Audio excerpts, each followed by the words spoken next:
This is Topic A. Joining me on the newsline this morning, Springfield Ward 2 Alderman Shawn Gregory. Good morning, sir. How are you? Good morning. Good morning. How are you? Doing well. Glad to have you on today after the chair committee of the whole meeting last night, which you were chair of, and a lot of stuff discussed last night. It seems that Police Chief Ken Scarlett really trying to make an impact on the city's youth to create partnerships and help engage with the city's youth. Some discussions last night about some programs. What are your thoughts on how some of those programs can impact our youth and maybe impact crime? Well, we've been at the table for some time. I compliment not only Chief Scarlett, but going back to Chief Winslow, and working with him and community policing. Chief Scarlett has kept that up, and we've been allocated some funding, from the state of Illinois to our great Senator Turner to really address and Governor Pritzker, but to really address violence prevention and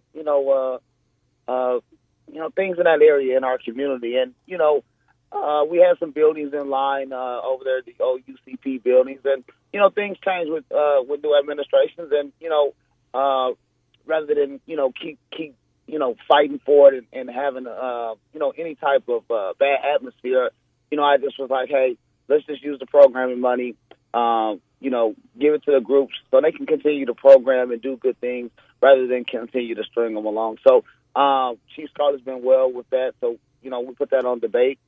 3 great groups: Better Life, Better Living, One in a Million Inc., and of course the Springfield Park District, who has been running some programming in the park for the last 3 years in partnership with the city. Yeah, I mean, do you think our youth? Do they really do they invest in these things? Do they take advantage of these opportunities when they're out there?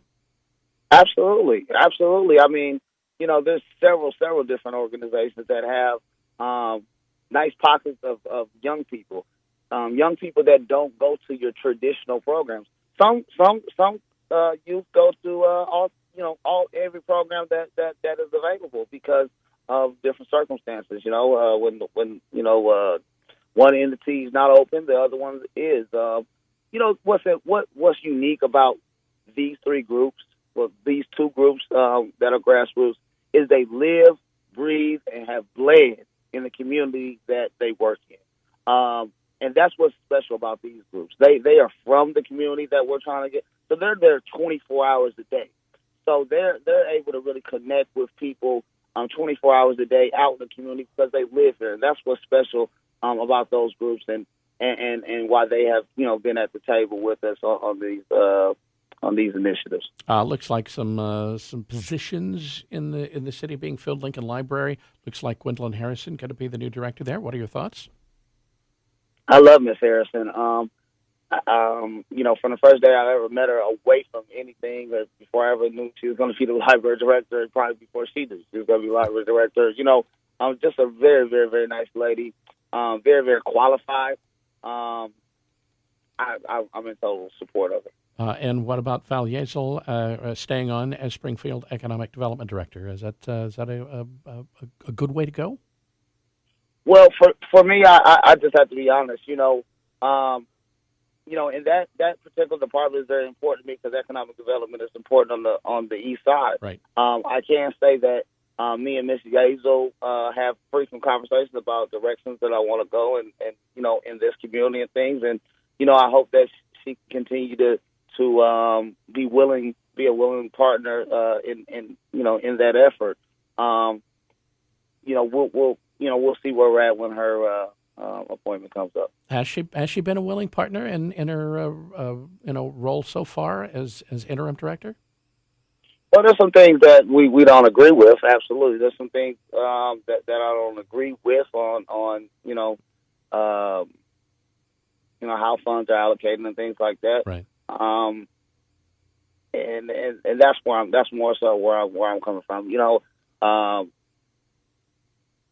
We're not going to agree on everything, but I'm one of those people that what's for the east side and what's for poor communities, we should go ahead and make sure that it's delivered. And sometimes I hate seeing that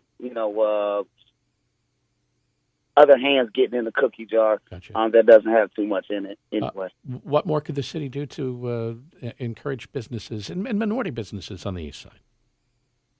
Well, we have to, if we get, you know, and this is no knock to anybody, but this is the truth. If we give the same effort that we did to the sports complex and some of the other initiatives, you know, we got some funding coming up for Kidz and things where we're going to be the fiscal agent and we're going to loan the money until they get it back. If we do those same things and you know, for businesses on the east side, I think you guys have heard me talk about you know, the cannabis grants and, you know, the entities that have it for business in our community.